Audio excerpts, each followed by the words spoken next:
Hello and welcome to episode 34 of In PS We Trust. My name's Davey and joined with me as always is Phil. I'm back, baby. I'm ready for the first podcast of 2022. And Spencer. Let's go, boys. So we're a fortnightly PlayStation podcast and we each bring one topic of conversation to the table to go in depth on. And as you said, Phil, you're damn right, it's the first episode after the New Year kind of festivities, I suppose. So happy 2022 to you guys, first off, and our audience as well. Hope we have a great year this year. Yeah, welcome back to our listeners as well. Yeah, I mean, it was nice. We recorded last episode 33. What was it, on the 29th, I think it was? So we had like a couple of days before New Year's kicked in. And I suppose it's worth actually getting this out of the way now. We're doing this episode completely sober today, or me and Phil are anyway. We owe a shot from last episode for saying the button. We can't take it today. So any other ones that we rack up or we incur today will roll into the next episode. I think that's just fair to say. Get out of the way now before anyone thinks, when's the tequila getting cracked out? We're recording this on a Sunday because Phil's been away. So it's nice to see Phil back on these shores. So Phil, what have you been up to these last 2 weeks and what are you drinking today to replace alcohol? Well, Davey, I've been over in the States enjoying a family holiday. Haven't been able to go away probably for the last year and a bit now because of COVID. So it's very nice to get away with the family and just have some quality time, you know. Tonight, I'm going to be drinking a proper British cup of tea. What type of brew have you gone for? What, you mean the tea bag, mate? Yeah, is it a Yorkshire? Oh, no, mate. What are you saying then? If it's not a Yorkshire, is it really a cup of tea? This is what I want to know. We go for the butcher's tea bags, so we go for our Mileses. A Miles? Ever heard of those? I don't think I've ever had... No, I don't think I've ever had a Miles tea Never. bag. You definitely have when you've been to my house. Okay. All right, I might need to actually think about my tea I'm ingesting while I'm over yours next time, hungover out my fucking arse, and try and see if it's a taste sensation. All I know is that there's Yorkshire tea bags and everything else is a substantial downgrade. So I love a good Yorkshire. I'll settle for a Tetley's though. Tetley's is a nice tea bag as well. Maybe a PG Tips. But that's where I draw the line. Anything outside of that, not my cup of tea. Well, hey, I love that because we're off the booze, now we're rating teas. That's pretty good. Different show. But being a proper Brit, I did take some tea bags away, so I have had cups of tea while I've been away, but the milk and the water, it's trash out in the States. You can't drink the water out the taps. You've got to buy bottled water. It's great to be back and have a proper British cup of tea. Nice. Well, what about yourself, Spence? Are you drinking today or are you on the soft drinks like us? Today, I am drinking. I was going to have a calm one, though. So maybe 1 or 2 whiskey and cokes throughout the show. Maybe just pint of coke. Keep it chill. But I'm pretty sure I racked up a shot last episode. You did? I will do that this episode. Oh, you're going to settle your debts now rather than just hold it off till the next episode when we all collectively settle. Yeah, because then it's like, you boys can suck it, you know? My debts have been paid. Fair. So, I'll do it right now. Big man, straight away, straight off the bat. My stomach's not feeling too good as well, so this might be horrendous. Was that a firebomb? Fireball, boys. Fireball. Always love whiskey me. Grab a little shot glass. Oh, nice. It's like a little party glass, isn't it? Yeah, it is. It's exactly the little plastic cups, but a little shot version. Chin chin, mate. Chin chin, boys, and chin chin listeners and watchers.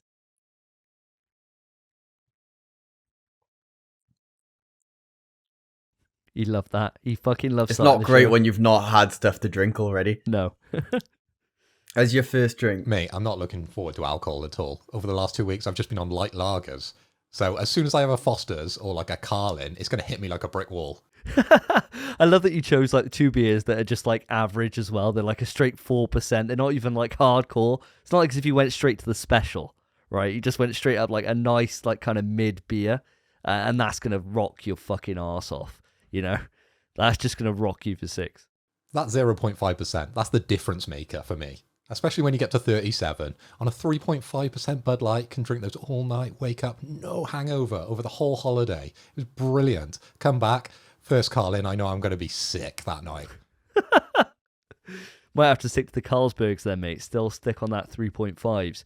Well, guys, as I've said, I'm not drinking today. I've gone for a classic on the show. I've gone for a Robinson's orange squash. So I've got that in a nice little container. So I've got plenty of squash to go around for the boys. So I'm going to look forward to enjoying that nice, zesty beverage. Davey, quick question before you move on. How many shots per water are you doing? What's your ratios looking like? Well, you know I like to live dangerously when it comes to squash. So I do it all just by eye. So I don't measure. I don't know what the ratio is. And the fact that I can't even see how much squash I've put into this container because it's a fully, there's no way you can see through that, right? So you're just going off feel alone, not even sight. And that's how I like to play my squash game. Dangerous. From the moment I pick up that squash bottle to the moment it gets ingested. You never know if you're going to be in for a good time or a wild ride. And I got to say, I've done this one quite well. I'd probably put it on maybe a 1 to 3 part squash to water ratio. 1 to 3? That seems mental. That seems so much squash. 1 to 3. Yeah, that's a lot. That's a lot. You got to get your flavour in, mate. If you don't get your flavour in, what's the point? You're just drinking water then at that point. Why aren't you just drinking orange juice if you're going for a 1 to 3? Hey, I don't know. I can't see in it, so I can't substantiate what I'm saying here. I'm going off purely taste alone. It tastes strong, but in a good way. But that's enough talk about soft drinks. Let's move it on to what we've actually been playing the last couple of weeks. This time on NPS We Trust, what have the boys been playing? So guys, I've missed you over these last 2 weeks, and we've all been up to different things. We've all had different time to be able to game. We normally start with Spencer, but because you've been away, Phil, I want to come to you. What have you been playing these last 2 weeks? Whoa, is this a change for the new year? Am I always going to have to go first? Am I always going to have to be ready? Because I was taking a drink of water then. I was waiting to sit back half an hour so Spencer can talk about some game I've never heard of and never played, and get my words ready. I'm sorry, mate. I thought this year, as we're all sober, it's time to just throw a couple of curveballs in every now and again. Different people start, different order of the show maybe. Who knows at some point this year. We got a long year ahead of us, and why not break tradition just for an episode? Who knows? It could feature in the big quiz at episode 40. Who knows? Well, over the last 2 weeks, I haven't had a lot of time for gaming because I've been out enjoying myself. Lots of food, lots of nice drink, out with the family over the last 2 weeks over in Orlando. And there's so many different places to eat and drink out there. And I don't think we cooked a single meal.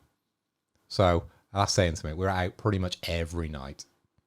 On the flights, though, I did have some time to play The Rune King, a League of Legends story. So I don't know if you guys have heard of this game. It's a turn-based role-playing game developed by Airship Syndicate and published by Riot Forge. For those who don't know, Riot Forge is a publishing label for Riot, and this label works with smaller developers for the creation of League of Legends games. The game itself is set in Bilgewater, where you take control of Ahri, Braum, Illaoi, Miss Fortune, Pyke, Yasuo. These are all names of champions in League of Legends that, of course, Davey has no clue about. He only knows Master Yi.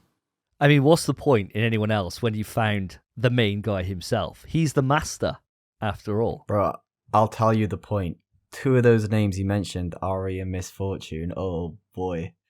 Oh, they're like hentai level then, are they? Yeah, well, Ari's hentai level. Miss Fortune's just got some milkers. Oh, milkers. You got me interested. Milkers, bro. She's a pirate as well. Oh, 2 of my fetishes in one. Or kind of a pirate anyway. She's got a pirate design kind of thing. She's very much pirate, and that's why she's set in Bilgewater, because it's a pirate sort of setting for the game. And yes, of course, you take control of these guys as they venture into the Shadow Isles to investigate the corrupted force of the Black Mist. Mainline for the game is about 20 hours. If you do all the extras, about 35. If you're completionist, and I'm very much not with this game, it'd be 47 hours of playing this game. So it's a big one, guys. I probably played about 50% of it on my flights because I had 8 hours there, 8 hours back. So probably should have done a slightly more than 50%, but of course I indulged in the lovely food that Virgin Atlantic was serving, and I had a couple of beers either way. As you guys know, I'm a huge fan of League. Probably watch more than I play these days, even though Spence, we did have a couple of games earlier, which were dreadful. It's horrible going back to a PC after 2 weeks and still just rolling my face across the keyboard and not understanding what the hell I'm doing. But it's very nice to play this game because it fleshes out some of the character stories that, of course, I watched for years and years and years with the competitive league and, of course, the games I've been playing. So it's very nice to sort of see a bit of their background and sort of learn more about the characters. And that's what the game's done, really. I played it at a very relaxed pace and really enjoyed it. It's definitely a game I will finish off, but I'm definitely not going for those completionist levels. Can I ask, you're not a RPG lover, typically, or I've never really known you to really indulge in RPGs, even, thinking about some of the classics for PlayStation, like Final Fantasy 7, 8, 9, 10, any of like the Kingdom Hearts games or anything like that, right? It's just not really your cup of tea. Is this the first actual like turn-based RPG that you've ever played? Sort of back in the day when sort of PlayStation 1 was around, I used to play a lot of like Wild Arms. I went down the Wild Arms route as opposed to sort of Final Fantasy. And of course you're bringing this up because I was dreadful at that music round a couple of episodes back because I didn't have a clue about the Final Fantasy music you were playing on the kazoo. Yeah, well, I was just thinking more so that, not playing Final Fantasy 7, like that was the one that kind of brought me into the RPG genre, right? That was the first one I ever played anyway. And then I played subsequent ones over the years that followed, but haven't really picked up a pure JRPG like that, like turn-based combat and stuff like that, in quite a long time, actually. It's probably been about 6-7 years, maybe even longer, since I played a proper RPG like that. And so I was just curious. I was going to say, I think I said this before, you've exclusively played Final Fantasy games. Yeah, I think that's probably right. I mean, when I think back over my entire life, I think outside of Final Fantasy, I don't think I've played any other JRPGs. I think that is literally all I've played. So yeah, I got like a massive hole in my gaming catalog here, and I suppose maybe it's a style that I don't really vibe with, but whenever I get into them, I do really enjoy them. So how are you getting on with this then, Phil? Especially as you're not too versed in the wider genre. I can't say I'm an expert, as you've sort of pointed out with this genre of games, but I picked it purely because I wanted it to be a nice sort of relaxed game to play on a flight. You are dealing with a lot of different things when you're on a flight, and of course you're not feeling it 100% generally. So I didn't want anything too taxing on the brain. With this game you can like pause at any point, right? If someone comes past and they're offering you drinks, of course you want to have your hand up and have that beer, don't you? So you can put the game down whenever you want. People say, Phil, there's a pause button. I'm like, no. This RPG, you can just drop at any point, and then you just take your turn when you're ready. So it was perfect for the flight, and as I said, I'm a massive fanboy for League, so it's nice just to fill in those stories, really. Okay then, Phil. Cheers for that. Well, let's pass it over to Spence. Let's bring it back on to tradition then. What have you been up to these last 2 weeks? Right, well, I'm going to sound like a right Phil. But all I've played is Death Stranding and League of Legends. Oh my god, what the fuck has happened? This is what happens when I go on holiday. Someone's got to fill that void, right? I go on holiday, stop playing Death Stranding, stop playing League. Someone's got to take my spot. I was just thinking maybe it's the curse of whoever I introduce second into this podcast. Maybe if like one of you guys started and you introduced me second, all I would have played would be Death Stranding and League. Maybe that's just what happens, Maybe it just like overtakes you. It's like kind of written into the stars somehow that you're pulled into this Philism and you can't escape it, right? Or after 34 episodes, Spencer's actually listening to me. It's finally got through to him how much quality is out there in those two games.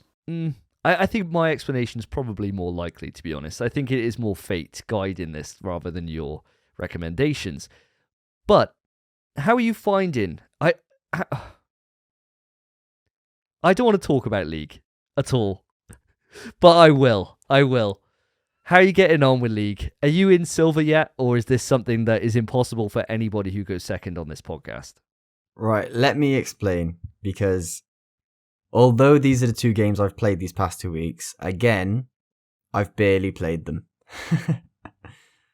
these past 2 weeks, I've not really been playing anything. I've maybe put 40 minutes in Death Stranding since I last played, which is a shame because I really want to play more of it.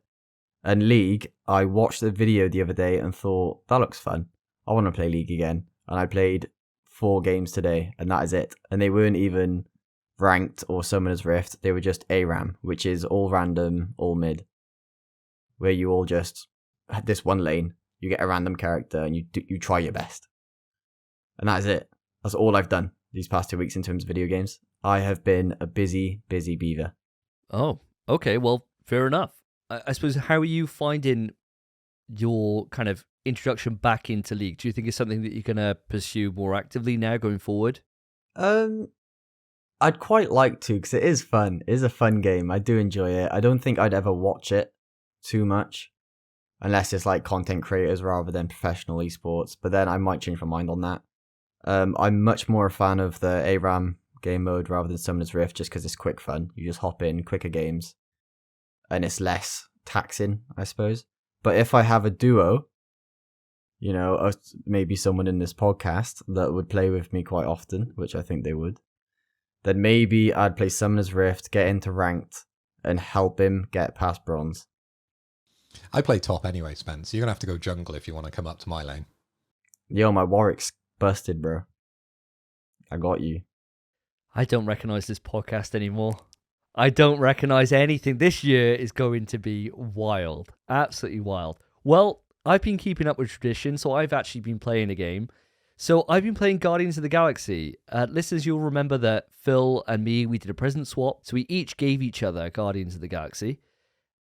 And we were saying in the last episode, which was our game of the year, that we were kind of gutted that Guardians couldn't feature in that because we hadn't got around to playing it. Well, I've now completed the game. I actually wrapped it last night, and I'm on my second run through now to be able to finish off and get the platinum. The game overall is about 20 hours to complete, start to finish. Now, I'm kind of basing that on the fact that I did a lot of exploration, a lot of optional dialogue. I took my time with it. And I'd say probably about 20 hours for that. I fucking adored this game. I literally haven't stopped thinking about it all week since I began. I was meant to put out a YouTube video, which I've already completed the game that I was supposed to do for, and that's gone out the window because all I wanted to do was play Guardians. I love it.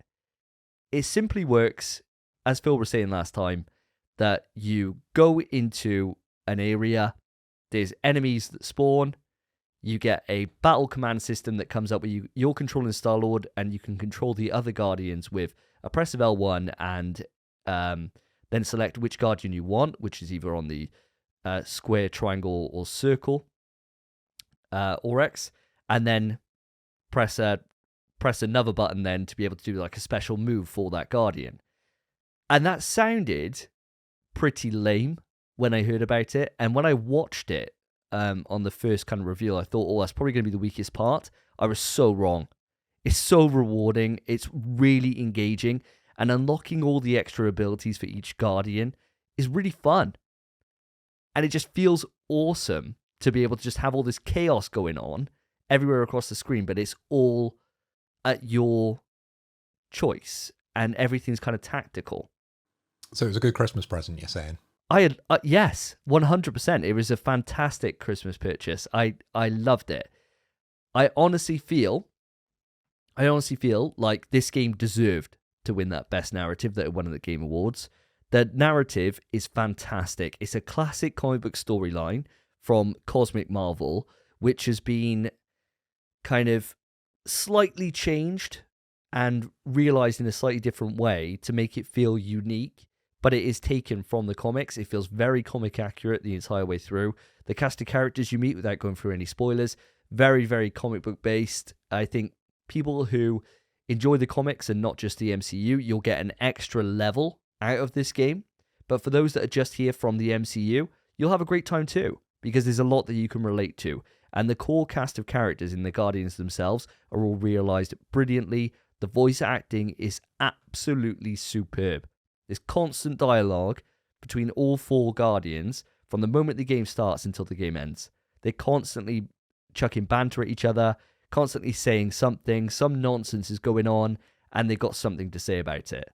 And it's just really, really, really well done. Realized excellently. If I had to rate this game, I'd rate it a 9 out of 10. Straight in 9 out of 10. And if it was included on my Game of the Year from last year, it would come in at number 2. That's strong. That's very, very strong. I fucking love this game. I cannot believe I didn't include it in my Game of the Year last year, and now I'm now putting it in there, which bumps out Tormented Souls. Tormented Souls is out of my top 5. Guardians is in at number 2. Everything else takes a dive down from there. Because, wow. What an experience. And guys, one final thing I'm going to say. There's 3 different visual modes to play this on. So when the game originally came out, there was only 2, which was a graphics mode, like a visual mode, and then a performance mode. So the performance mode puts the game at 1080p at 60 frames per second. The graphics mode puts it at true 4K. It doesn't change from that, and that's at 30. And then they patched it just before Christmas to add a ray tracing mode in. So ray tracing mode puts it at dynamic resolution, which goes as low as 1620, but generally it's running at 4K. And it's a capped frame rate at 30. So it stays at 30, but it's got full ray tracing implementation. By God, that ray tracing looks absolutely unreal. It looks absolutely insane. I haven't seen ray tracing done as well as that since probably Miles. It's beautiful. It's an actual spectacle to behold. It really, really is. And I'd encourage everyone, if you go to play this, don't play it on performance mode because it doesn't really need it. Just really soak in those visuals that are on screen and enjoy that ray tracing mode because it is beautiful. How are you playing this one, Phil? Probably played like the first couple of hours into the game, and I think I just left it on the standard setting, so whatever the default is. Yeah, I think for default, it defaults to whatever you've set your PlayStation to prefer. So for me, it went for performance for some reason, and so I changed that straight away. And went in and had a little explore on the features, and I'd encourage you to do that. And to get on the ray tracing, mate, is something else. I will do. It is one of the games that I'm definitely going to be picking back up sort of straight away, so expect to hear about that in the next 2 weeks. Davey, quickly before we do move on, what did you think of the huddles? Because they were something in the game that maybe I only experienced maybe once or twice, or maybe, very, very little during my playthrough or my couple of hours in the game. What did you sort of feel about those when they happened? I really like them. So you can pull them off whenever you fill up a bar on the right side of your screen. So you can save them up between encounters, and then you can just bust it out then when you really need it. And I played the game through on normal. I didn't think it was challenging really at all. I think I died once throughout the entire game, and I was like, oh, so this is what happens when you die. Because I just hadn't seen it. And I didn't change any of the stats, so you can change like all the in-game stuff. You can change how much damage you deal. You could change how much damage you receive. Everything in like a minute fashion. I didn't change any of that, straight in on normal, and I thought it was a really good experience. And the huddles then in that way worked great because I could use them when I wanted to, rather than maybe when I needed to if all my guardians were down, stuff like that. But the huddles are great because what happens is that you bust them out, all the guardians come running towards you, and they all say something. So they all say like, oh, this fight is really, really difficult.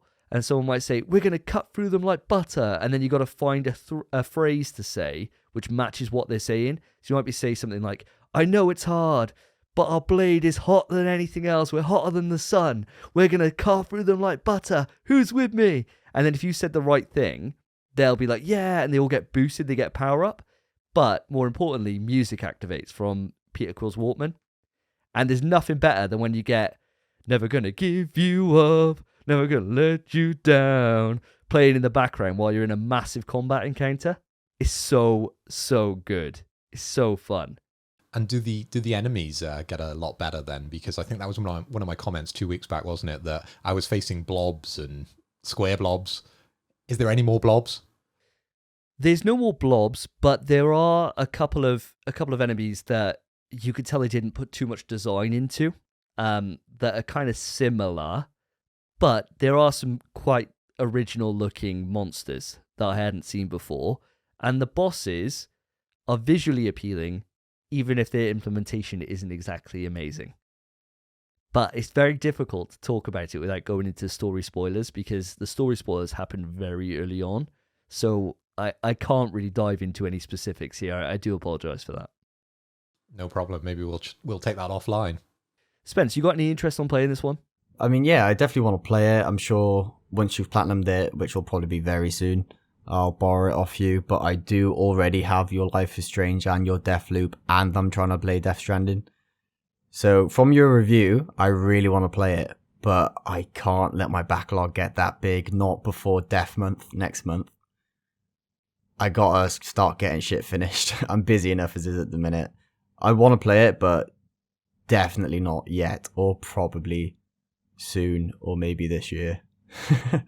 It's time. It's time is the biggest thing. And you're right, we got a really crazy month we're going into in a couple of weeks' time. So we need to all start picking our feet up and getting some stuff done, because otherwise Sifu's going to be here. And then we're rolling into Horizon and Elden Ring. So, it's going to be a busy old time. Guys, I don't know why we're complaining.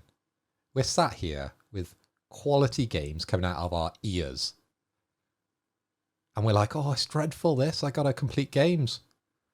Imagine we were on the Xbox podcast and we were like, yep, nothing this week. It's true, yeah. I suppose we'd just be playing Halo, I guess. And that's it. Halo again, lads. Yeah, another game of Halo, boys.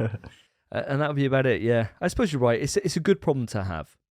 It is a really, really good problem to have. But speaking of good problems to have, let's move it into quick news, and let's hear about some of the crazy stuff that's been happening over these 2 weeks. Quick news. Quick news. Big Shaq himself. He was Santa this year, or last year I should say actually, because it's 2022 now. He bought thousands of PlayStation 5s and Nintendo Switch systems, somehow, because according to the listeners and according to Twitter, they can't find them. It's because Shaq is a fat scalper. Except he didn't sell them. He gave them to kids for Christmas. What a lovely bloke.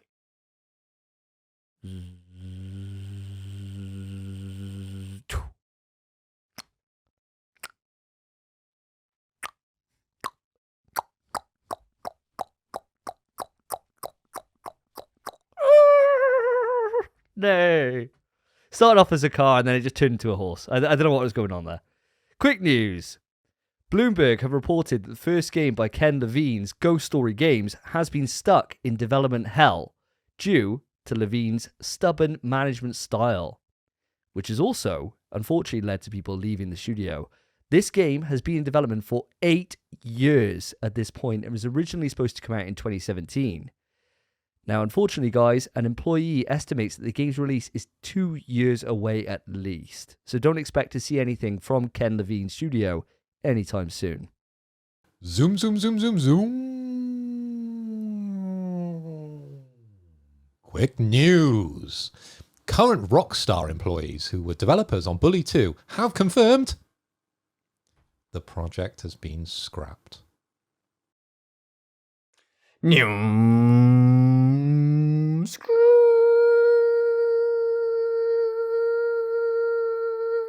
a long drift around the roundabout, boys.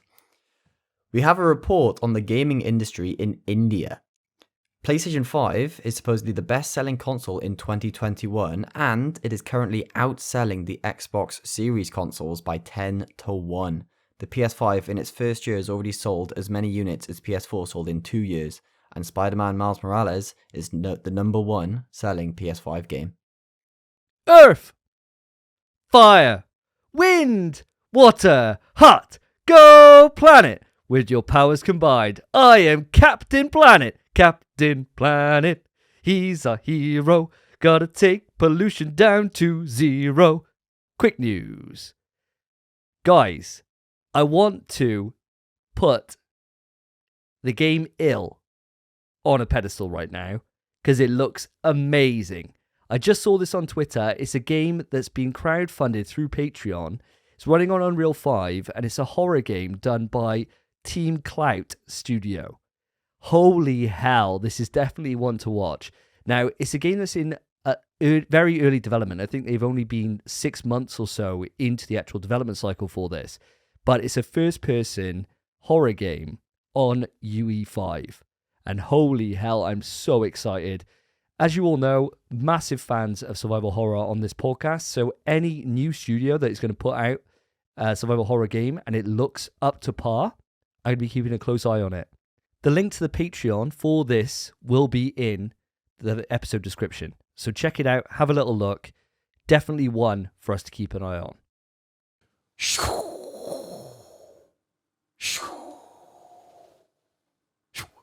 Quick news. Listeners of our last show will know that one of the main things I've been missing in 2021 is not going to physical conventions. Well, guys, I've got some news for you. E3 will be online only in 2022. The Tarnished will soon return, guided by a grace once lost. It's quick news. Elden Ring's graphics team apparently felt pressure more than anything else after the Demon's Souls remake on PlayStation 5, according to the director Hidetaki Miyazaki. Obviously, Demon's Souls was stunning. Absolutely stunning. Best looking game on the platform, in my opinion. Yeah, in my opinion. I'm trying to think of something, but no. So I could imagine, yeah, looking at, obviously we've been playing the original Dark Souls games. They don't look amazing. This was probably rough for them. But if it pushes them to do bigger and better things for Elden Ring, that's only a good thing for us as consumers, isn't it? Yes, bless. It's fantastic. Round 1. Fight! Shuriken! Sony patents a new system for coaching players that fall below a certain skill threshold. Now, this is an article from Video Game Chronicle. They described that the method identifies when a player has fallen below a skill threshold during a passage of play before providing them with hints to aid their progress. And it does this by using a recorded section of gameplay and overlaying images with self-coaching content. Sony said the system could be used to reduce frustration of players of various game genres in learning a new game. And for me, this is something that I find really fascinating, because someone like my dad, for example, who's going to get into gaming when he retires next year, learning a first-person shooter is going to be a daunting challenge. So having something like this to be able to help new players get into genres they've never played before is only a good thing. And it's certainly something that I'm hoping they will take from patent to the page.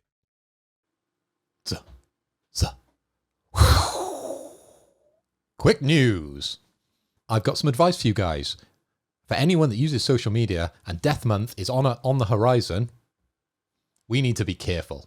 Careful of spoilers. Horizon spoilers are inbound after an incomplete copy of the game on PS4 has found itself in the wild. Better make sure to mute Horizon or anything connected to the game, or you could be spoiled.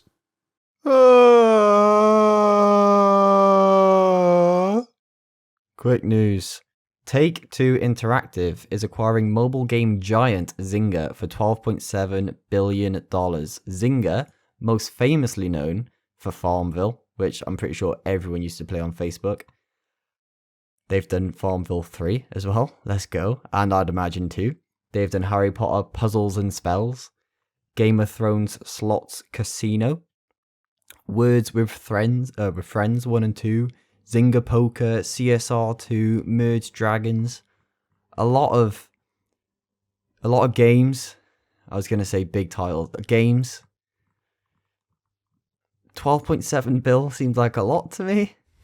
But It's crazy. It's a lot of money. It's more than freaking Insomniac.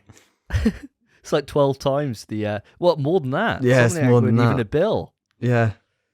So, I hope Take-Two Interactive knows what they're doing. T-minus 5, 4, 3, 2, 1. Liftoff. We have liftoff.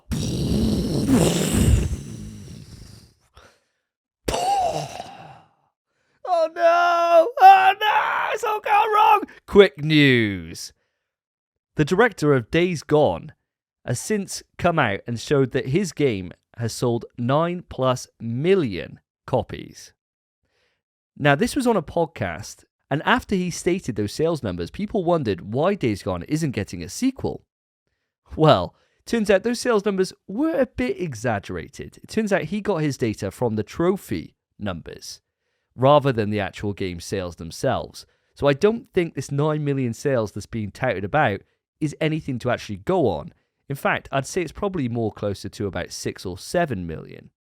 However, there is some interesting news that has come out from all of this. After Days Gone 2 was rejected as a potential sequel, Sony Bend pitched a sequel to the best gaming franchise of probably all time. And no, I'm not talking about Metal Gear. No, I'm not talking about the game that can't be mentioned. I'm talking, of course, about Resistance. This game was supposed to be an open world Resistance game, but unfortunately it was rejected. I mean, Sony, come on! How many times do I have to make the same prediction time and time and time again that you're going to bring back this series? And now I've just had the crushing realization that my dream will not be fulfilled. Or at least not by Sony Bend.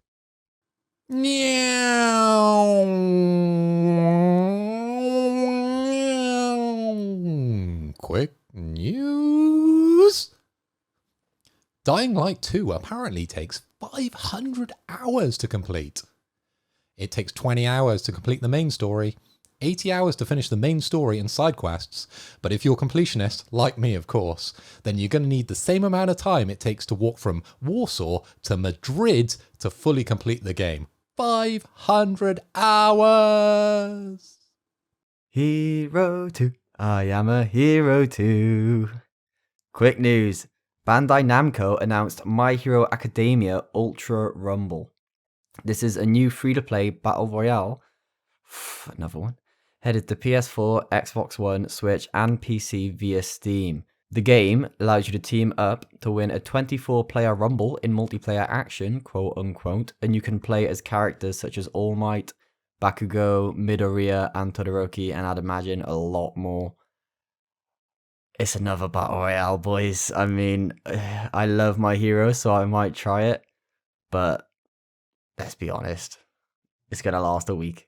Yeah, unfortunately, Spence, I think you're probably right on that. I'll definitely give it a look, but nothing more than that. But I think following that crushing news that we've had today, in fact, actually, today's quick news has been quite depressing. We've learned that E3's online only. Pretty much every single bit of news you've delivered, apart from the Dying Light news, Phil, has been really, really bad. And my news about Resistance not coming out has also crushed my spirit. So I think on that depressing note, it's time to move it into Rumour Has It. We interrupt this episode for breaking news.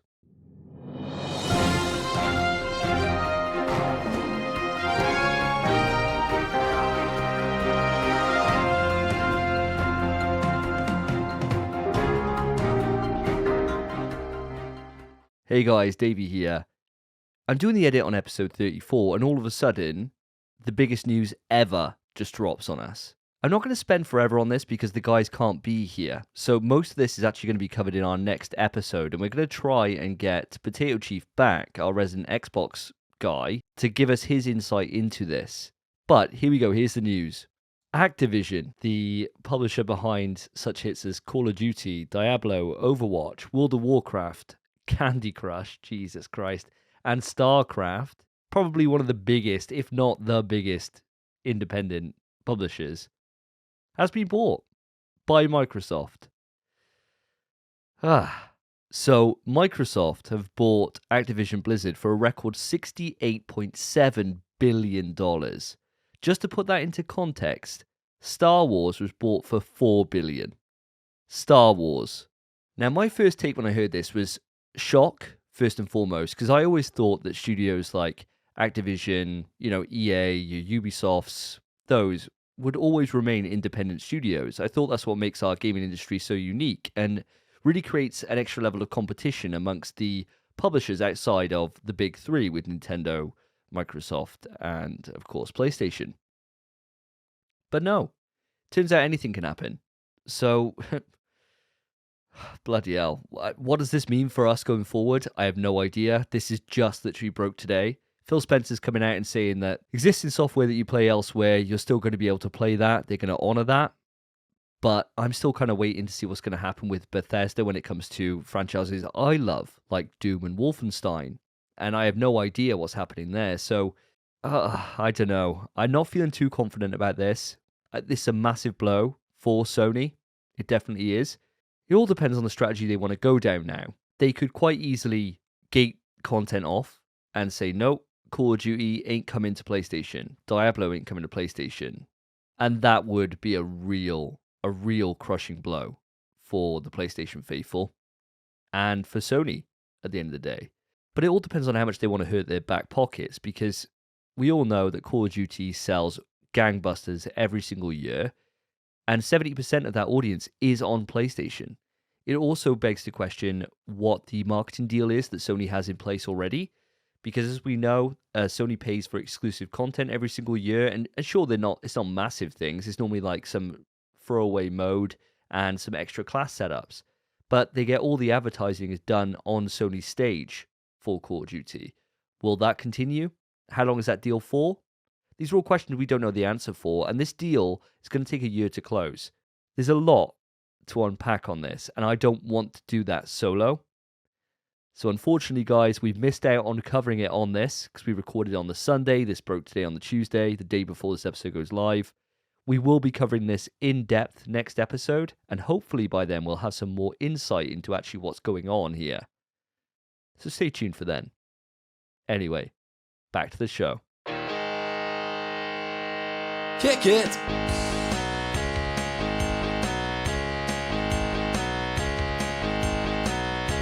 You wake up with a rumor and you don't want to go.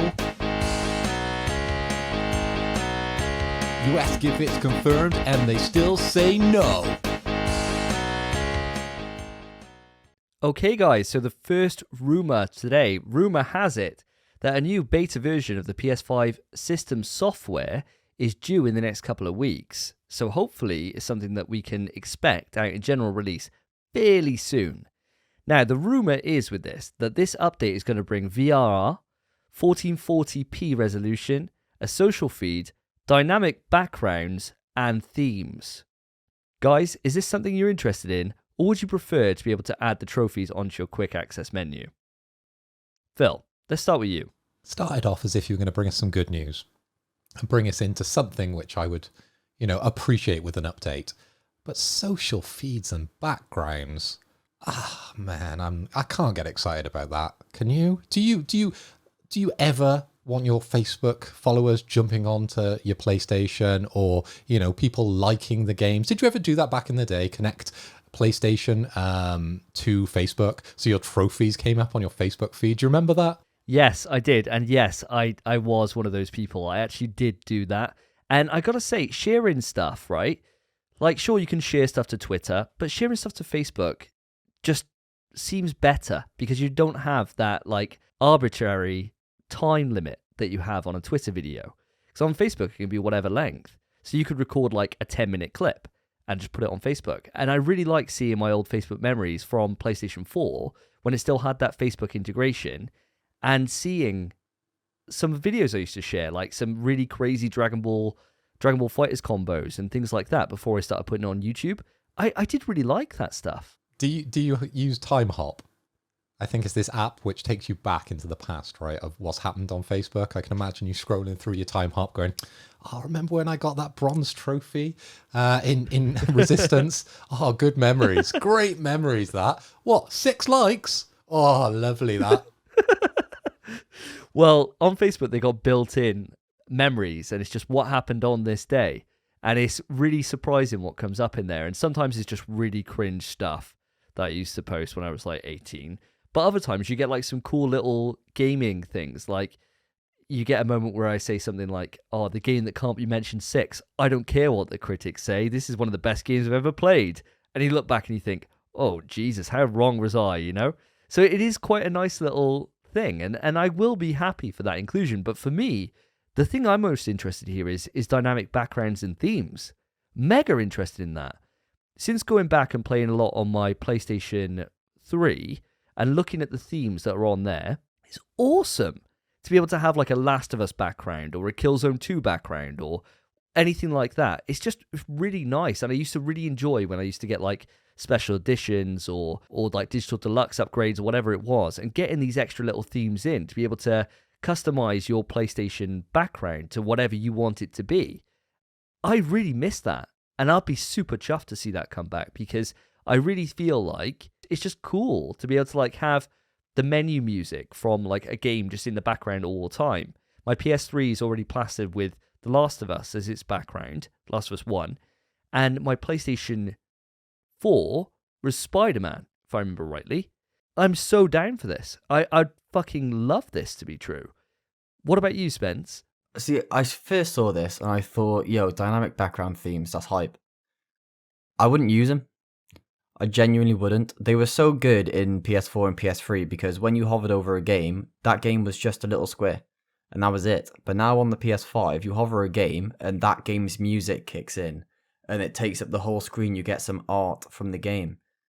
I like having that every time you hover over a different game. You hover over DMC5, the music kicks in and you're like, yeah, let's play this fucking game. If I hover over DMC5 and I've got Ellie in the background, I'm just going to want to play Last of Us instead. So as much as I think it's a great idea and a lot of people will utilize it, it's not for me. Definitely not. A social feed? I mean, in terms of sending videos, like you said, that's really beneficial because at the minute, we're kind of just sending them to each other on PlayStation. And for some reason, it takes ages. I have no idea why. Like a 10-second clip could take like 15 minutes to send. It is egregious. So if they kind of improve that, and maybe you hover over a game and you got like a little Twitter section there, you can see people tweeting about the game.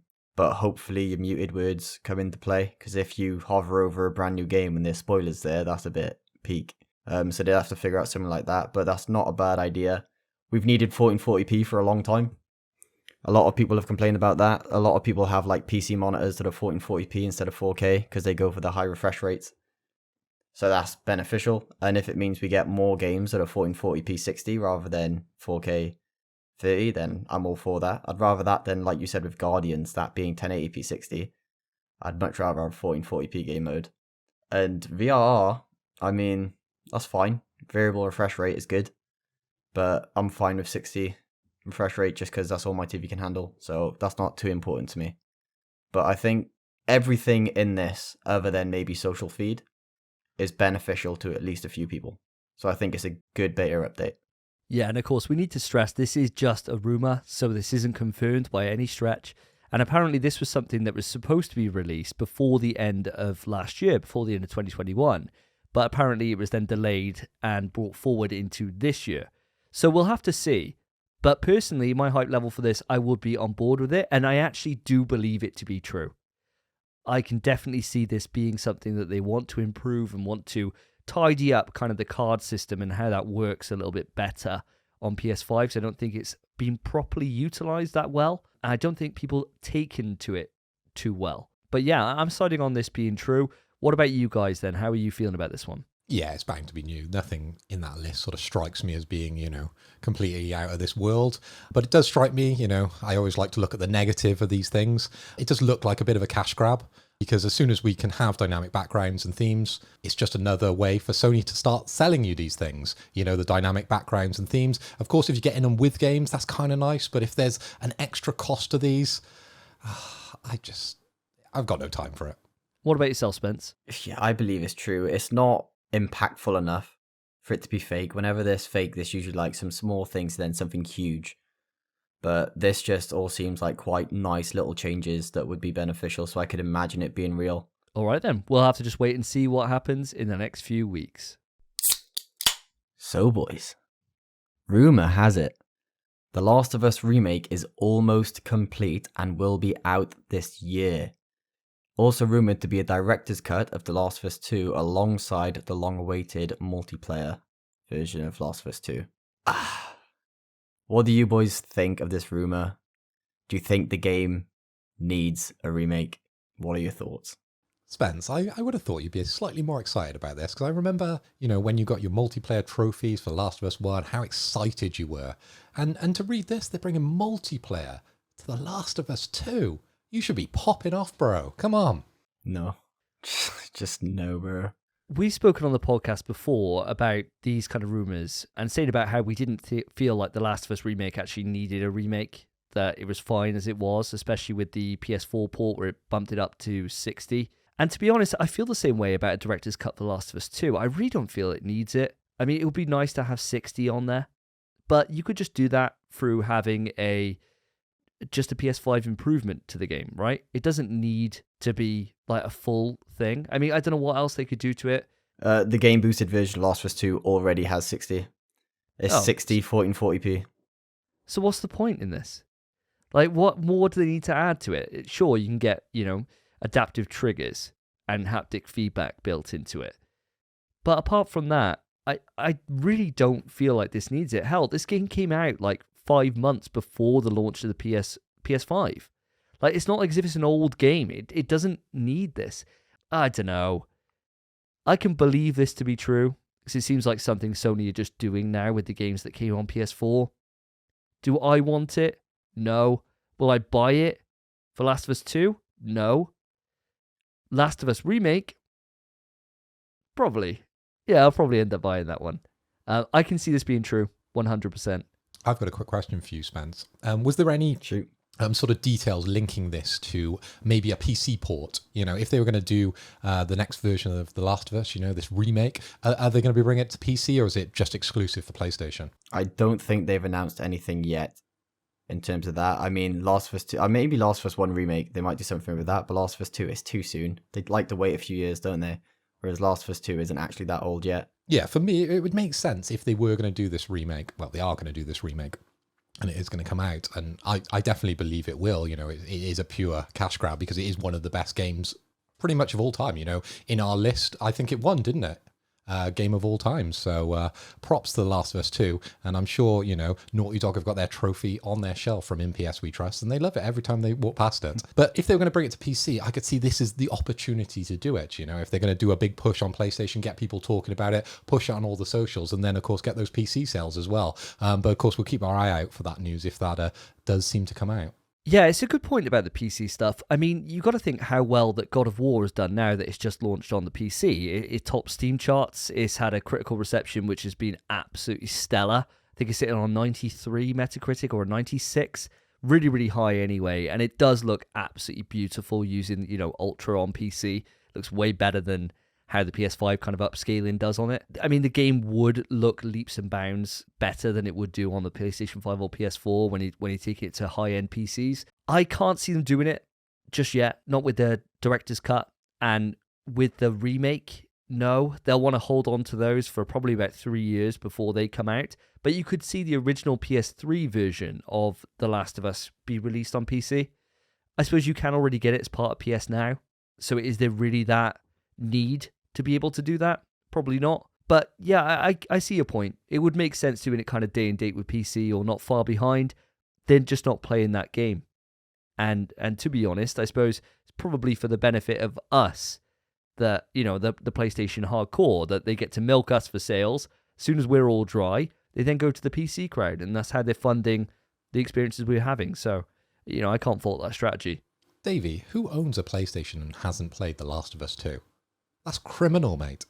I know. You'd imagine that we've all done it by now, but evidently not. There's people that are still coming in, who have been living in, the barren wasteland that is the Xbox ecosystem, or God help them, the Nintendo ecosystem, and they're deciding to see the light and then come over and think, oh my God, I've now got this, and this to play. I've now got God of War I can play. I've now got The Last of Us. I've got Uncharted, all these things that they've never had before. Hell, I was reading something the other day following the God of War launch that some guy bought the Horizon launch when it went to PC, absolutely loved it, bought God of War, and after playing that realized that actually his favorite style of games is PlayStation games, and so he's bought a PlayStation 5. So there are people out there who just haven't done that, and this is kind of the wake-up call for them. But Spence, what's your opinion on all this? Last of Us 1 remake would be nice, because although that game looks good, I do think when you compare it to Last of Us 2, you can see the difference. It's like clear as day. So if we can get Last of Us 1 to look like Last of Us 2 or better, damn, that'd be freaking unreal. So I know I'd buy that. I'd buy that day one. You know I would. I'd literally pre-order collector's edition. It'd be amazing. Last of Us 2 Director's Cut. I'm really on board for it just because of how much I love the game. The only thing that's making me not want to get it is just that they might add multiplayer. I'd rather just own the version that doesn't have multiplayer attached. But that being said, for the Director's Cut, all they can do is either add a standalone DLC like they did with Left Behind in the past with Last of Us 1, which was a little Ellie side story, it was great, a little prequel. If they did something like that, gave it with the Director's Cut, gave it haptics, adaptive triggers, ray tracing 4K 60, I feel like that's an easy purchase. That's like a 30-hour experience, and I'm halfway through the game right now, and I would do it again. Yeah, I suppose you're right. If they did do like some kind of prequel content or some kind of content extra in there for single player, then okay, that might get me thinking. If it's just the multiplayer suite that's the big seller, and then it's the adaptive triggers and the haptics and stuff, I'm not bothered about that. We haven't mentioned as well, they could also just do a digital upgrade, like Integrate, like Death Stranding, like Ghosts. Like everything else they've done. Yeah, that's a good point. Even Uncharted, which is Naughty Dog. If it's a £10 upgrade, then day and date, mate. Yeah, I suppose you're probably right. That I'm not going to have to want to buy the full thing. Nice to have on your shelf, though, isn't it? Yeah, it'd be beautiful, mate. It'd be beautiful. Quick question for you lads. What sort of form do you think this multiplayer is going to take? Do you think we're going to go down the route of the multiplayer that we had in Last of Us 1, which was obviously loved by, all the community? Or do you think we're going to go down the Battle Royale route? I'd imagine they'd follow the same kind of formula they did with 1, because as much as I didn't like that multiplayer, it did start to grow on me the more I played it, but they did force me to play it for 20 hours. I wasn't happy with that. I imagine it'd follow suit because although it wasn't for any of us, I think, it was adored. And those servers are never dead. There are people that have never even heard of the PS4. They're still on a PS3 because they've never had to upgrade because it's all they play. Just like Xbox with Halo right now. Granted, that's their only choice. But people adore this multiplayer. So if they get the same thing in higher quality with new characters, new weapons, I'm not going to play it unless there's a platinum for it, which fucking hell, I hope there's not. Yeah, I think what you're saying is right. You want to just appeal to the people that played the last one and loved it so much. So keep it a similar kind of way that game's done, but you've got all the improvements The Last of Us 2 brings in terms of your movement, how you move through cover, being able to lie down, do all these different things that you can do in that game. Bring that into this. I think that would just open it up just a lot more, but keep it true to what it actually is. As soon as you start deviating off and going down to Battle Royale territory and things like that, you start just losing your core crowd of people that love that and have been calling for that experience. So I think it's best to appeal to what worked before in this example. Rumour has it, according to sources, the Twisted Metal reboot will not be developed by Lucid Games anymore. Those were the guys behind Destruction All-Stars. Instead, it'll be developed by Firesprite. These guys are the former members of Studio Liverpool, and they've also hired the Motorstorm director. Hello. So guys, how do you feel about this move? Is Twisted Metal on your radar?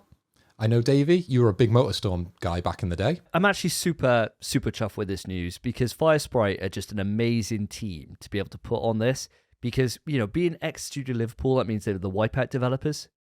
So putting the Wipeout developers with Motorstorm, Jesus Christ. And putting it around Twisted Metal? Jesus! That's like the best fusion I can think of. Twisted Metal's got so much character into it.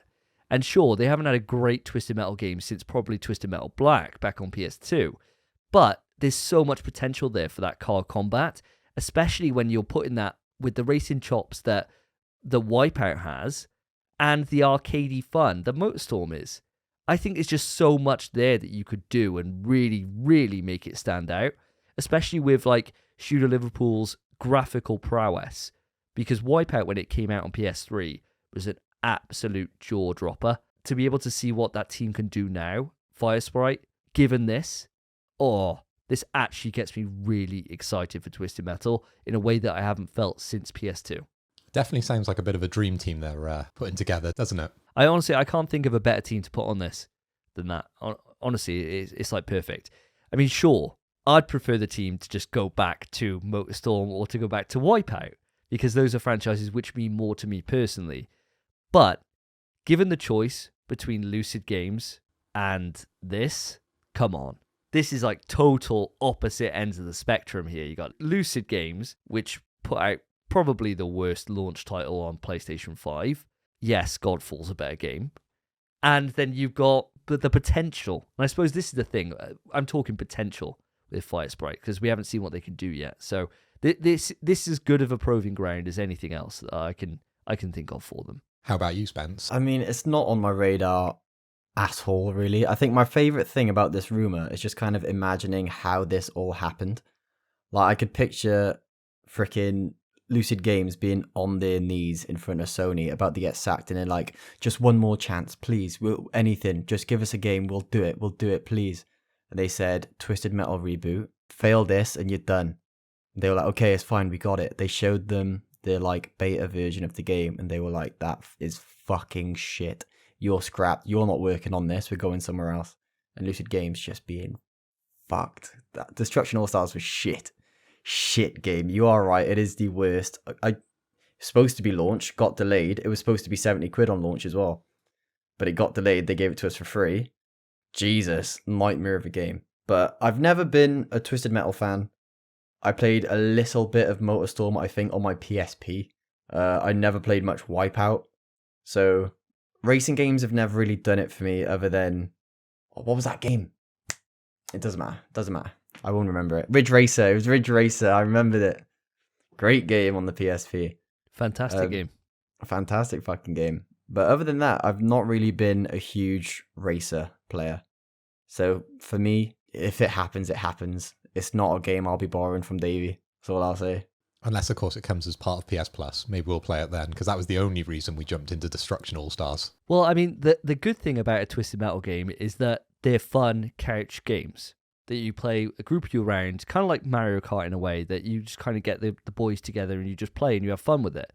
And so there's a chance that if this is true, granted this is a rumor, so if this is true and I end up buying it, that you guys can play it and you can see what you think, and then we could all go on from there. But Phil, were you much of a Twisted Metal fan back in the day? Because PS2, this series was massive. To be honest, as much as I've been keeping up with this rumour, and it's been breaking across my holiday, and I've been tagging you in every single time, because I just think the demise of Lucid Games is a little bit laughable, really, in the way that they were granted this IP of IPs, right? Twisted Metal, to pick themselves back up off the ground from that terrible Destruction All-Stars game and actually make something good.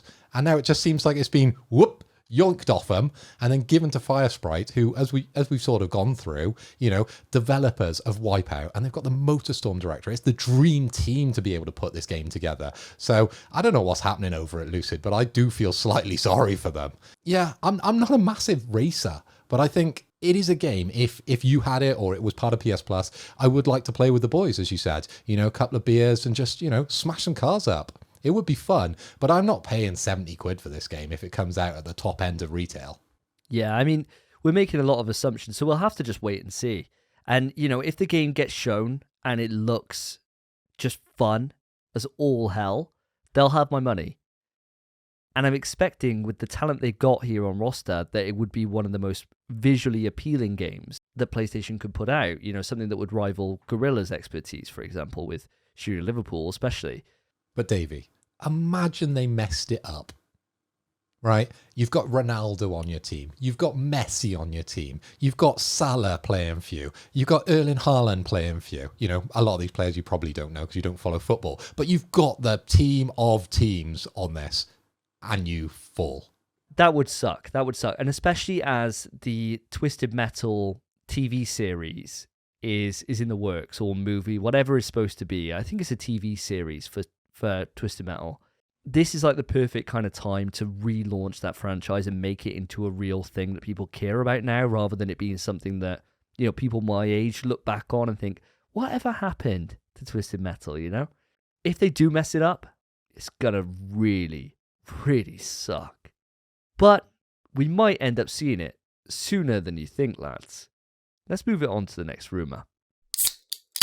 The final rumour for today, guys, and the reason why I wanted to move it on to this, is that apparently there's a PlayStation Direct which is going to be happening in February, and apparently it's going to be a fucking blowout. This kind of dovetails into not only what could potentially be shown with, say, Fire Sprite's game or any of the other games that we're always talking about in this entire section especially, but there's been some interesting developments that have been happening over the last couple of weeks, over Christmas, New Year's, early start of January. And I don't know if you guys have noticed this or not. Have you found that getting PlayStation Now cards, like physical cards from retailers, is something that's still being offered round by you? I can speak to this a little bit because I bought a couple of the guys at work some PlayStation related presents. So I bought one of the lads The Last of Us. Hopefully he's not listening to the podcast because I actually haven't been able to give it to him just yet because he's never played The Last of Us series. So I'm very much like you, Davey, offering down these gems to people who've never played these games for whatever reason, don't know.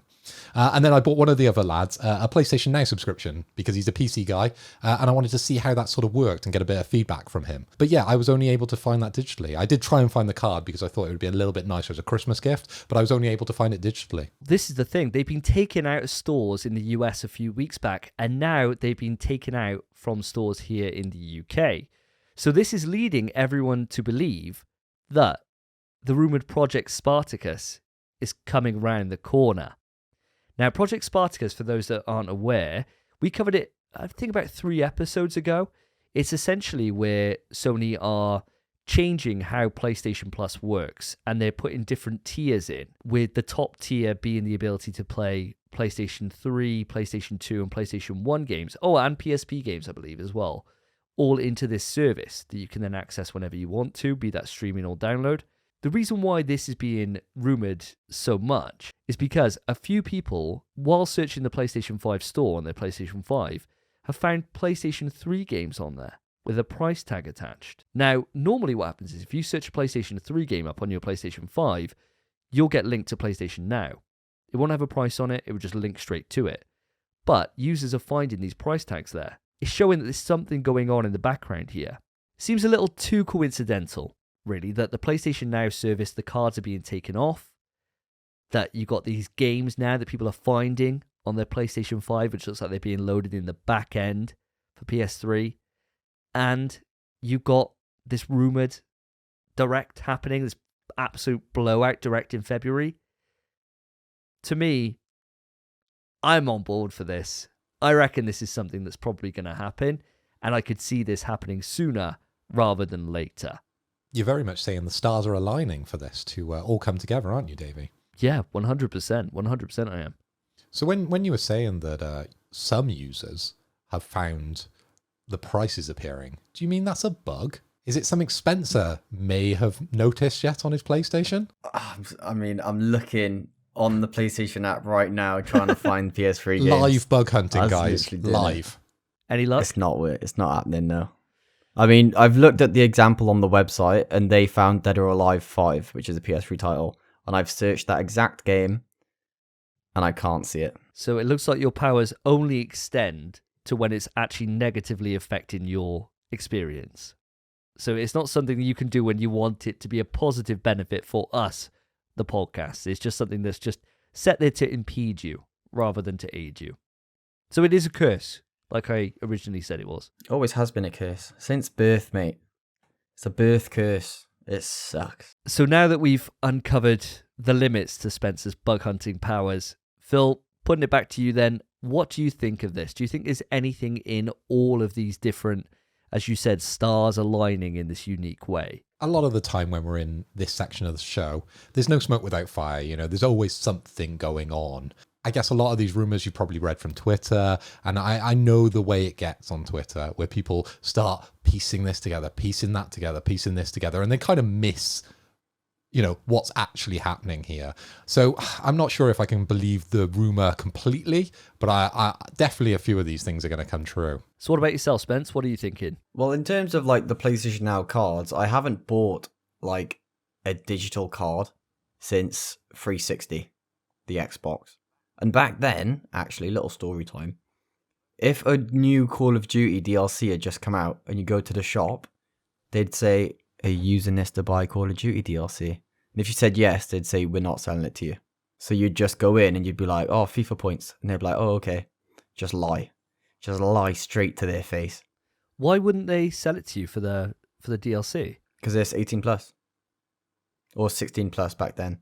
But oh, wow. the points aren't 18 plus, so they were supposed to sell it to you. But if you had the intention of using it to buy something 18 plus, they wouldn't sell it to you. Well, I suppose that makes sense. You don't want some kids running around in COD. And I mean, as we all know, I swear every parent buys COD for their 10-year-old children, because I've never been called a wanker so much in my life by 10-year-olds as I have on Call of Duty. It's just consistent, and it's consistent across all ages of my life. Literally, I'm playing COD when I'm like 17 myself, 10-year-old called me a wanker. I'm playing it at 32 now. A different 10-year-old kid, obviously, unless he is permanently 10-year-old, calls me a wanker again. It just happens. It's consistent. It's one of those things in every timeline. There's always a 10-year-old kid that calls you a wanker on COD. It's one of those eternal things that happens across the timeline. No matter how much it varies, you don't need to send a low-key hit squad in to fix the timeline, because it's something that always repeats. You can tell how much that burned you, Davey. Wanker. I know. What a weird, thing to call someone on Call of Duty. I always thought the put down was, I shagged your mum, not wanker. Oh, yeah, but shagging your mum, that's like water off a duck's back, isn't it? Because you hear that all the time. It's like, oh, yeah, all right, yeah, my mum's done everything, apparently, according to Call of Duty. You know, no worries about that. It's all going off, yeah? You're not even noticing it. Someone just says, you're a fucking wanker. You think, oh, by a 10-year-old. You're like, you don't even know what that is. You haven't even done that yet. You know, it's just like, there's so many questions there. What did I do to you? It just turns out you didn't like me teabagging him. That's not my fault. You know, it's not the top of the mountain's a cruel mistress. You know, someone's going to get teabagged. But I don't know where this has come from. I don't know why we got onto this. It came from, you asked me my thoughts on this, and I started with PS Now cards, and you derailed it massively. Oh, dear God. Right, well, put it back on track then. Carry on, Spence. What are your thoughts on this? Right, well, I've never bought PS Now, so I don't care about the PS Now cards being pulled, and it makes sense for them to be pulled if this is all legit, which hopefully it is, because I think it's a really cool idea. There's a lot of rumors and little leaks and things people have seen that kind of show it to be true. The PS3 games creeping up is weird, because that definitely seems like an error on Sony's part. And me looking for them now, as I've just done, can't find any of them. There are 3 titles, which were Dead or Alive 5, Prince of Persia, and Bejeweled, that apparently people have seen from the PS3, and I couldn't find any of them. So maybe there is still some PS3 games roaming around that people can cop. I couldn't. A big February blowout, state of play, direct thing would be huge. We've been waiting for it for a while now. We haven't had anything big in a good amount of time. Even the Game Awards, PlayStation weren't there. So it's kind of needed at the moment. I wouldn't do it in February, that's Death Month already. I'd either do it now or do it in March. I suppose if you went at the start of February, you could then put a big focus on Horizon, couldn't you? Because it's up against Elden Ring at the end of the day. So, sure, Horizon probably won't sell as well as Elden Ring, I don't imagine. You sure? It's difficult, actually. I was trying to, while I was saying that, I'm kind of struggling to think, actually, because the original Horizon sold really, really well. In fact, I'll have a little look at this now. I don't have a fucking clue. Nothing else to do. So that's all, ask Google. So I found some figures that back in 2019, the game had sold 10 million copies on PlayStation 4 alone. Since it's been released on Steam, so it sold really, really well. I think you still need to be able to capture the public consciousness. At the moment, Elden Ring is winning the most anticipated game award at the Game Awards. It's literally, people are frothing for this. Spence, you're literally falling over every 2 minutes because you're too erect from thinking about Elden Ring. You know, your blood's just gone out of your body, straight to your donger, and you're falling over. It's happening all the time to you. It's a real problem for you. And so this is something that's consistent across everyone, that people are really hyped by this, or you're normal like me and you think, actually, Horizon looks like it's going to be beautiful, and that's the game that I'm engorged over. But I think it would be a good idea. You get in at the start of February, really show another big look at Horizon. Instead of these little bits they've been putting on Twitter, put it front and center in a PlayStation event. Maybe show a little bit the story, maybe show like one full mission from start to finish, a big gameplay experience, 15, 20 minutes, something like that. And then you bookend it with the other things that are coming out this year and our first full look of PSVR2 or something like that. I mean, Christ, there's so much they could do in this to really scope out what's coming in 2022. Set the scene so that Microsoft then has to fire back an answer because Nintendo are nowhere to be found right now. Oh, Davey, that's without even going into God of War Ragnarok, Gran Turismo 7, Marvel's Spider-Man 2, Marvel's Wolverine. It's just game after game after game what could possibly be coming out or talked about in the big reveal in February. So I think we're all on the page then that there is quite a high probability that we're going to get a state of play in February. And I suppose we'll wait and see on the rest of these rumors when it comes to Project Spartacus. Let's bring it on to the topic. Stop! Topic time! So, guys and listeners, usually we have 3 topics to discuss at the end of our show. However, this episode has been quite lengthy. We've had a lot of news to discuss in Rumour Has It and Quick News, so we've kind of shortened it to one topic. But this is by far the juiciest topic we could have chosen. Our topic is about PlayStation VR 2. It is the next generation of VR on PS5, and we have some details. We've talked about this in the past, but it was rumoured. It's now confirmed. So the PSVR 2 is 2000 by 2040 per eye, 4K. Has an OLED screen, up to 120Hz refresh rate. Has inside eye tracking cameras to track your eyes whilst using the headset. It has a 110-degree field of view. Built-in headphone jack for your headset. It's still corded, so it's not wireless like some people thought. It needs the PS5, obviously. And it's going to have 2 brand new Sense-esque controllers to go with the headset. So it should have the same features as the DualSense controller, but obviously a modified version, because you can't have a DualSense in each hand. That would be absolutely fucking stupid. So, boys, have you seen all of this information prior to me reading all of it out, and what are your thoughts? Yeah, I have seen it all. I saw it from the PlayStation blog, which I think was where it was shared originally. And my thoughts are really, really excited by this. I've been intrigued by the PlayStation VR since the get-go, but never dived into it. I've since played on your Oculus Quest, and I loved it. I thought it was absolutely brilliant. And then I've just been patiently waiting for the PSVR2 news. And of course, we saw the controllers a few months ago, and I was really impressed by them. I thought they looked great. I thought the design was fantastic. And the feature set that they were saying that you could do with these controllers in terms of still having, you know, the haptic feedback and still having the adaptive triggers and all the kind of things that I love about the DualSense controller, but in this new kind of VR-friendly format. Thought, excellent. Then I see this, and holy hell, this thing is a beast. It's absolutely insane. I can't believe the specs that this thing's pointing out, and especially, like, even just an OLED screen. I mean, God, like, OLED looks so much better than LCD. I mean, thinking about my PlayStation Vita and seeing the difference between the LCD version, which came later, and my OLED version, it's night and day. So I'm super impressed by this. I'm really impressed by it. I am cautious, though. Phil, mate, what's your thoughts? It's VR, isn't it? How can you get excited about VR? Is this the time I should be excited about VR? And currently, from what I've seen, I don't know. It's just a bunch of stats, right? It's the same as any Apple launch. It's like, we got a better processor, we got this, we got that. Where are the games?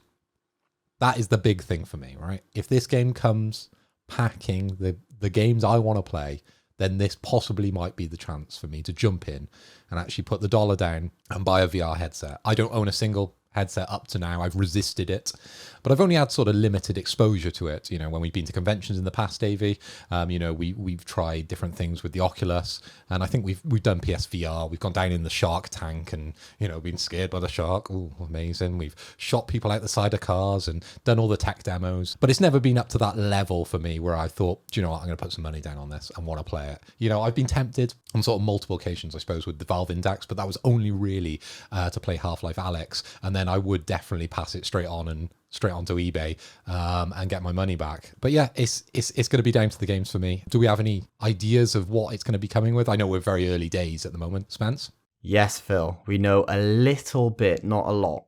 There are 2 titles that we've heard are coming to PSVR2, and one of them is from PlayStation themselves. It's Horizon Call of the Mountain from Guerrilla, and the company we mentioned previously, Firesprite Games. That's been shown for PSVR2, and the other title, although not PlayStation, should pique your interest because you mentioned it just a moment ago. It's Half-Life Alyx. Well, there we go. There's the GIF. I need the, what is it, Futurama gift where he's like, take my money. I think this might be the time where I jump in and jump onto VR if what you're saying is true and we get a Horizon game and we actually get Half-Life Alyx on an affordable console. You know, do we have any sort of idea of the price point of this new headset? Not at the moment, no. All we can do is speculate. I would say roughly £400, maybe cheaper, because the Quest 2 is currently selling for £300, and that is a standalone headset.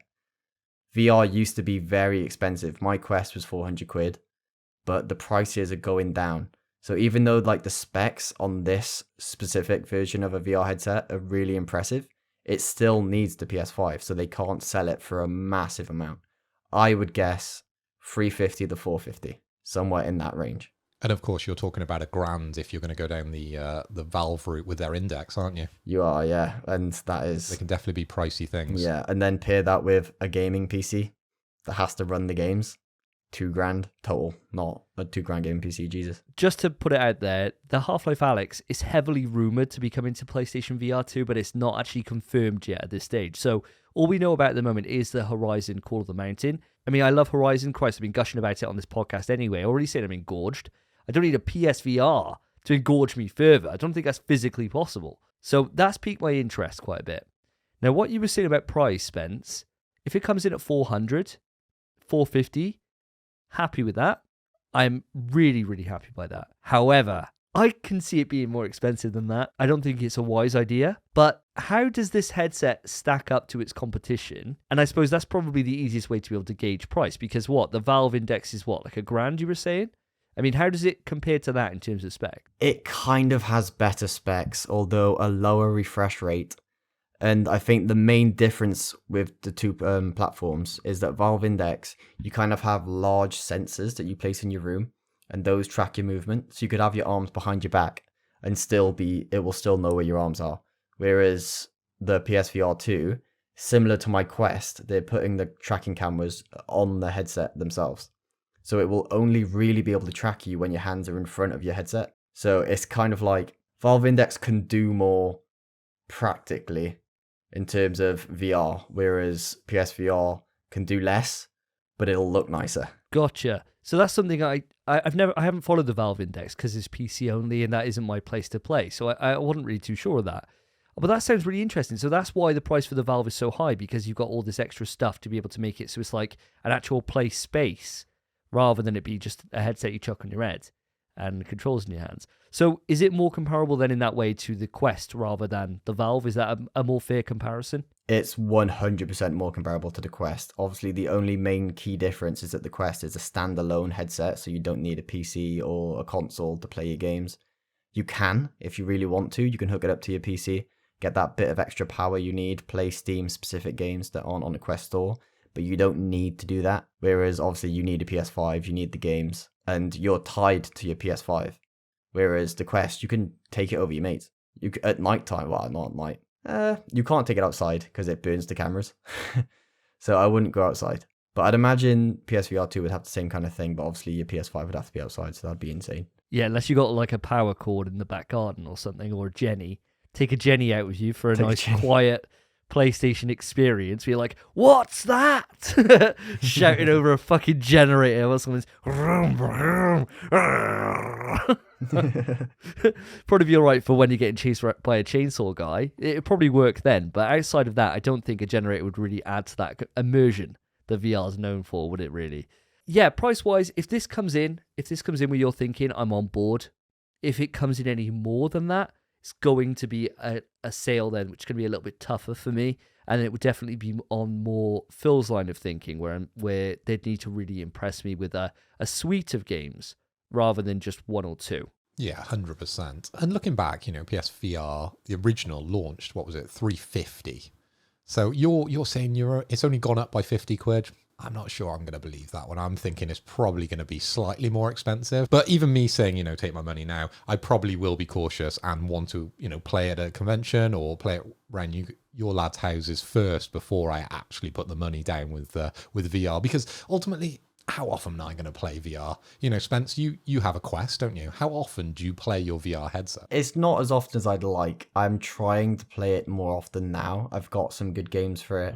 I bought a survival horror game for it. And I thought, this is going to be great. I'm going to sit down, or I'm going to stand up and play it.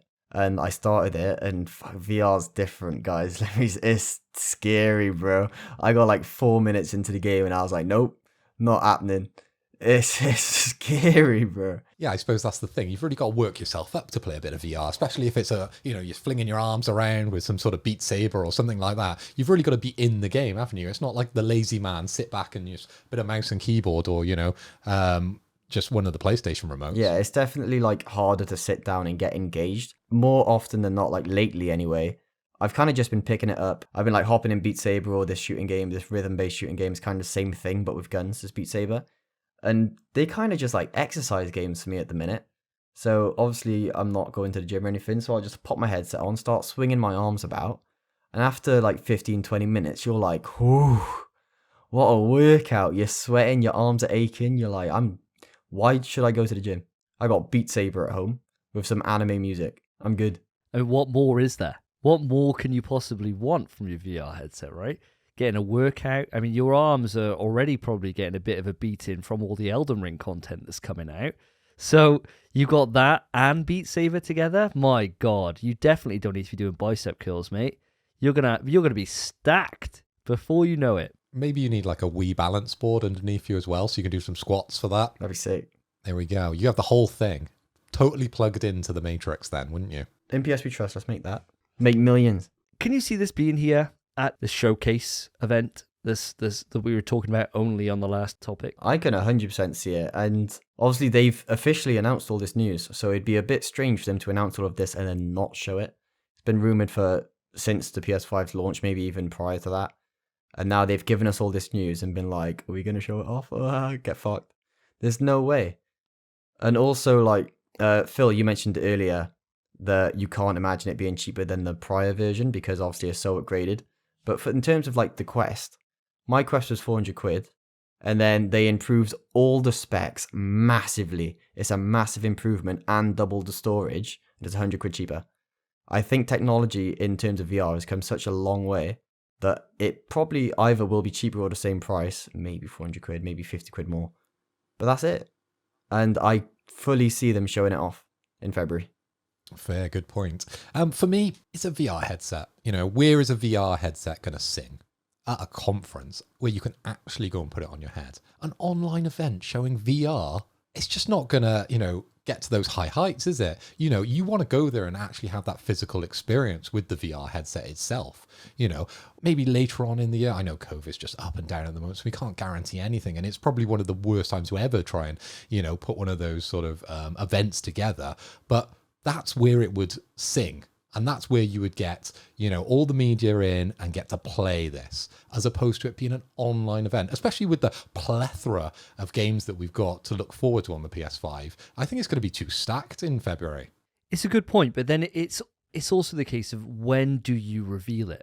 Do you leave it until closer to E3? I suppose the biggest question we need to know is when it's going to come out. I imagine it's this year, from all the information that we've had already. I imagine it would be a full release of this year, so around about October-ish, around about there, in time for Christmas. So when do you need to show that to be able to get the biggest pop? Now, historically, when we're looking at previous launches for things, they seem to be showed in the February and then out then in the fall. And that's certainly what happened with the PlayStation 5, if I'm remembering right. I think that was shown in the February, and then that came out then in the November. I can see this being a similar thing.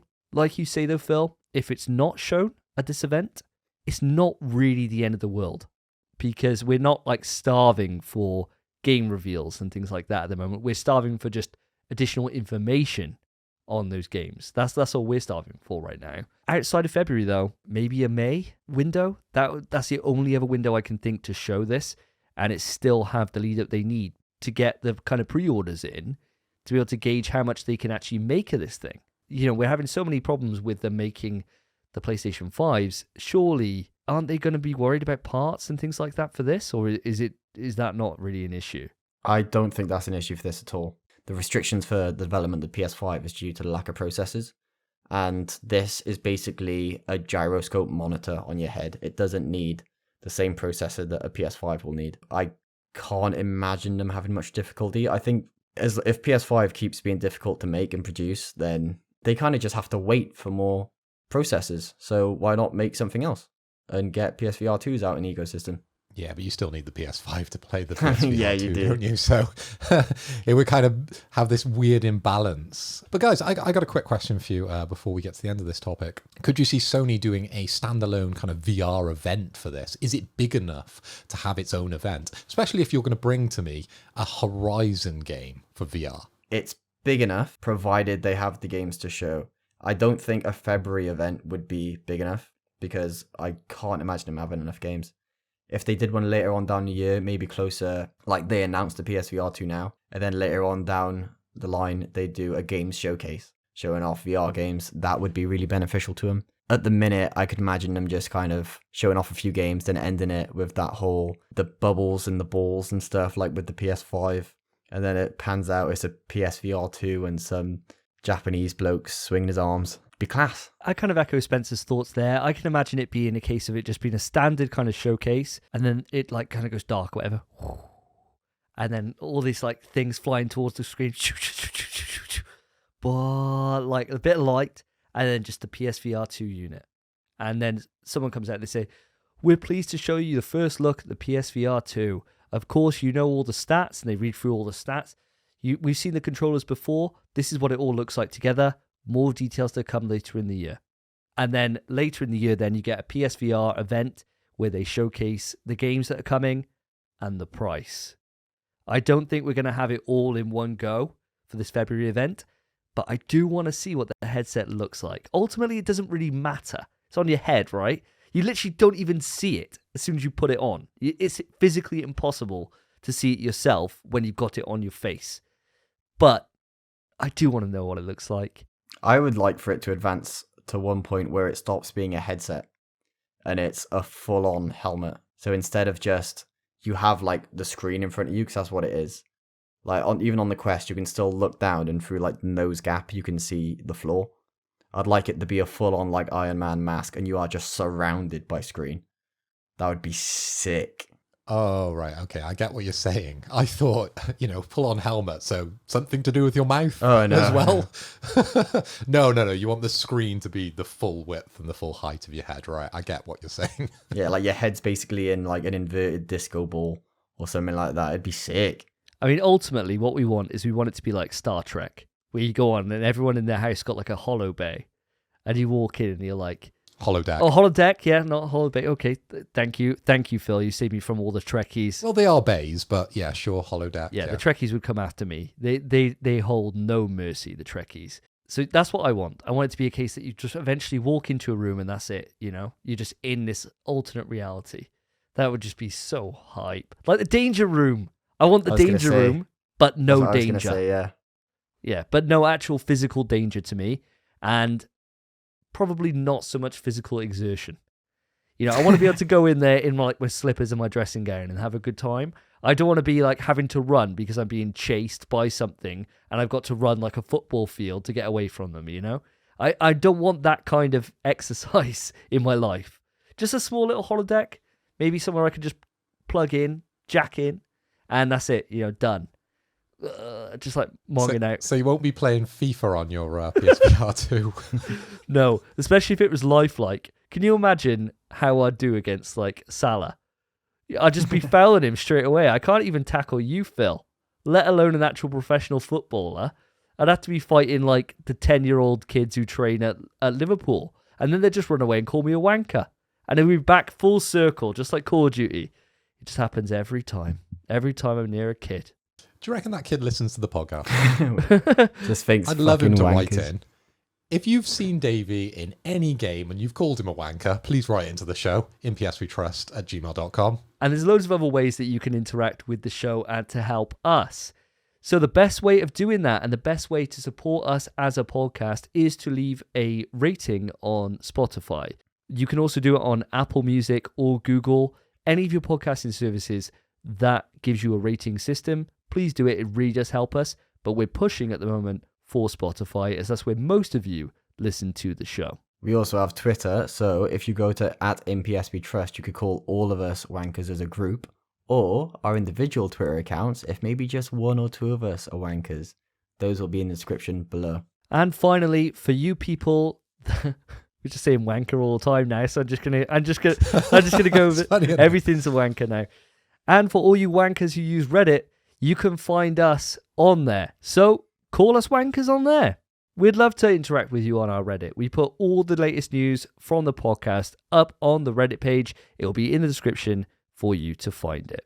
And that's been it for episode 34 of In PS We Trust, a PlayStation podcast. I've been Davey. I've been Phil. And I've been Spencer. Take care, guys. Peace. In PS We Trust is hosted by Davey, Phil, and Spencer. You can write into the show via our email, pswetrust@gmail.com. Our Twitter is @InPSWeTrust. To find each of us online, follow our Twitters, @SSJDavey, @PhilipHoy, @SpenPie_. Thank you for listening. Take care of yourselves, take care of each other. See ya.